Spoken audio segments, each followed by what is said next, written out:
There you have it. There's the problem. Or at least that's the symptom, bubbling water. So let's go see if we can figure out what's causing this to happen.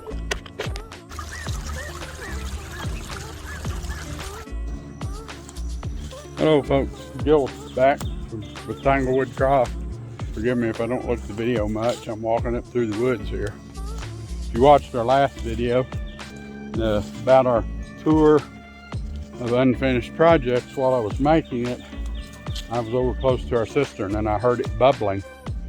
That usually means there's something in the pipe somewhere. And y'all have heard me talk about having to fix this occasionally. So let's go see what we can figure out. See if we can find out what's wrong with it. Generally, I will probably go ahead and go directly up to the other tank where the spring comes out. I've showed that to you in other videos. Usually the problem is there. We tend to get crawdads that get in the tank and then they swim up, try to go through the pipe, and they get caught either in the outlet of the tank itself, or we've got a 90-degree elbow, and I'll show that to you again here in a minute, just a couple of feet after it comes out of the tank. I'm also taking along some hardware cloth. We used to have something really good, I don't remember what it was, over where the spring water flows down the pipe and into this first tank up here. Years ago it rusted away and we had to replace it. Stuff we've been replacing it with isn't the best, and it's rusted away. So I'm taking this scrap piece of hardware cloth. I'm pretty sure it's going to be big enough to cover that opening in the top of that tank, and maybe we'll have something a little more permanent for a while that's a small enough mesh to keep the crawdads out. Just real quick, I'll show you one of the other things we need to do. This is one of the places where it's spliced. You can see how it's wet and it's dripping. I need to replace that piece of pipe in there. It's just another project. Needs to be done on the Homestead. So meanwhile, we'll wade up through these weeds and get up here to the tank, double check the other splice. I'll see you up there at that splice. I'll show you it.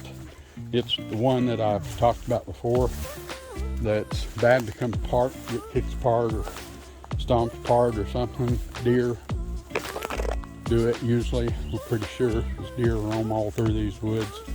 So I'll see you up there at that splice. So there it is. See that white? This is the splice that usually gives us trouble. Sometimes if it's bubbling.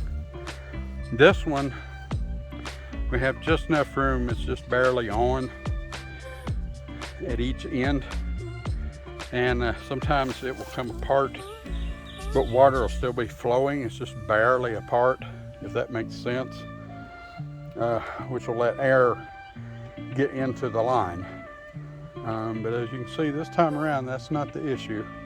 We may still have to take it apart and bleed it, depending on what happens up at the spring. Generally, it'll bleed itself down at the other end at the cistern. If we don't find anything at the spring, we'll come back and hit this one, see if there's a crawdad in there. So I'll see you up at the spring. Well, I've already found the problem, folks. Sometimes this bottom pipe, it has a shutoff valve on it. And what happens is it lets enough drain out of the tank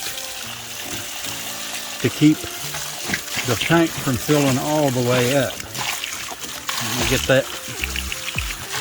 I can do this with one hand. There we go. This actually goes down to the other spring I've shown you in other videos. It looks like actually that spring, that screen there will probably do, but I'm going to leave this piece of hardware cloth up here. You can see where it flows in. You see, this is where it flows out for us, and there's the 90. I was talking about sometimes crawdads get caught on that. Those holes aren't going to be any better on that, any better on the hardware cloth than what's already there. And that piece of something may last quite a while, and you can see it's filling up, and it'll start flowing a lot better, and we'll quit having that bubbling. See, when this bottom part is closed off, it'll actually overflow. As you can see, we've got a good flow of water coming out of the spring. And on top of that, there's still this creek. Little creek flowing real good, and it flows year round, no matter what. Yeah, it gets silty, but it's a steady supply of water. So it turned out not to be such a big problem. I've shown you all this before, but I want to show you again. This little pasture, and there's another one, doesn't belong to us. It used to be part of the original homestead that my grandpa did. The people that own this land, their house is back up that way. They don't do anything with it. He'll bush hog it occasionally.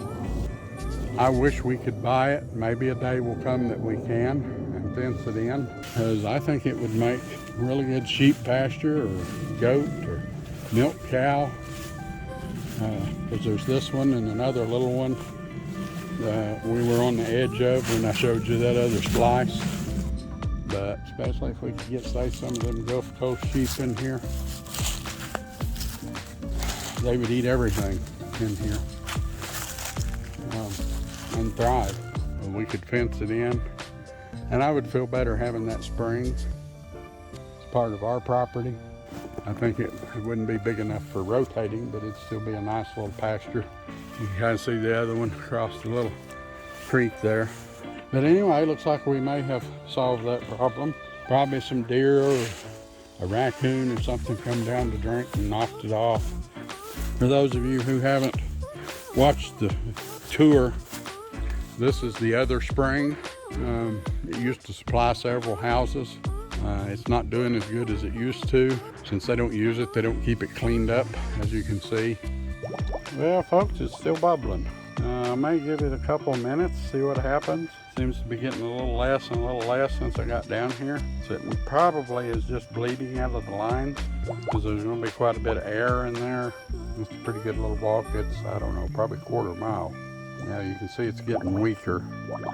Now that I say that, that happens. There may still be a crawdad up at the spring. Well, there you have it, folks. Looks like that fixed the problem, and it has stopped. No more bubbles. So that means we don't have a crawdad in the line, and that's good news, because it's a hot, sticky day. And that means I don't have to go walking back up there. It's maybe a quarter mile. Oh, there's a little bit of a bubble to make a liar out of me, but it's been so long since it bubbled. My thought is all it's doing is bleeding the line out. Just another thing we have to do on the homestead. So thanks for watching us, and make sure you subscribe. Hit that notification bell so you know when we post more videos. No promises. We're going to try to get up to 2 a week. We've been intending to for a while. Maybe educating ourselves and looking out for more opportunities to tell you little stories about our homestead will help us to make more videos for you. Get you some more content so you can have something at least one more time a week, and who knows what'll happen from there. So thanks for watching, and we will see you in the next one.